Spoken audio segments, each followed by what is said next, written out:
Que o Señor sexa convosco. Proclamación do Santo Evanxeo segundo Lucas. Gloria a ti, Señor. Naquel tempo, cando ían de camiño, entrou Xesús en certa aldea e unha muller chamada Marta acolleuno na súa casa. Esta tiña unha irmá chamada María que, sentada aos pés do Señor, escoitaba as súas palabras. Marta, en troques, estaba moi apurada co labor da casa e, achegándose a él, díxolle: Señor, non che importa que a miña irmá me deixe a min o traballo? Dille que me bote unha man.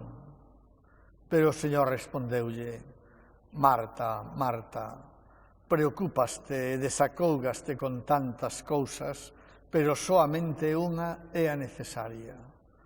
María escolleu a mellor parte e esa nunca se lle vai quitar. Palabra do Señor. Loámoste, Cristo.